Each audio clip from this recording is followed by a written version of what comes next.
ఏపీలో పోలింగ్ రోజు ఆ తర్వాత జరుగుతున్న హింసాకాండపై కేంద్ర ఎన్నికల సంఘం సీరియస్ అయింది. హింసాకాండను అరికట్టడంలో విఫలమైనందుకు ఏపీ సీఎస్ డీజీపీలపై మండిపడింది. ఇవాళ మధ్యాహ్నం 3:30 ఢిల్లీలోని కేంద్ర ఎన్నికల సంఘం కార్యాలయానికి వచ్చి వివరణ ఇవ్వాలంటూ ఆదేశించింది. ఎన్నికల్లో హింసకు తావు లేకుండా చూడాలని తాము పదే హెచ్చరించినా తగిన జాగ్రత్తలు ఎందుకు తీసుకోలేదని ప్రశ్నించింది కేంద్ర ఎన్నికల సంఘం. ఏపీలో జరుగుతున్న హింసాకాండపై మీడియాలో వస్తున్న వార్తలను తీవ్రంగా పరిగణిస్తున్నట్టు తెలిపింది. ఎన్నికల అనంతరం హింసాకాండను అరికట్టడంలో ప్రభుత్వ యంత్రాంగం ఎందుకు విఫలమైంది? హింసాకాండ జరుగుతుందని ముందుగా ఎందుకు పసిగట్టలేకపోయారు? ముందస్తు జాగ్రత్తలు ఎందుకు తీసుకోలేదని నిలదీసింది. ఇది ఎవరి వైఫల్యం? దాడులకు ఎవరు పాల్పడుతున్నారు? ఎవరిని లక్ష్యంగా చేసుకుని దాడులు జరుగుతున్నాయని ప్రశ్నించింది. అధికారులు ఎలాంటి నివారణ చర్యలు చేపట్టారన్న దానిపై నివేదిక సమర్పించాలని, వ్యక్తిగతంగా వివరణ ఇవ్వాలని కేంద్ర ఎన్నికల సంఘం ఆదేశించింది.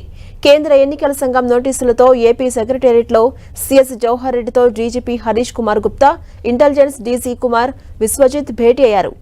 పోలింగ్ ముగిసిన తర్వాత జరుగుతున్నటువంటి హింసాకాండపై వీరంతా చర్చించారు. ఇవాళ ఢిల్లీలో ఎన్నికల కమిషన్ ముందు ఇవ్వాల్సిన వివరణపైన చర్చించారు. ఈసీకి సమర్పించాల్సిన నివేదికపై సమీక్షించారు.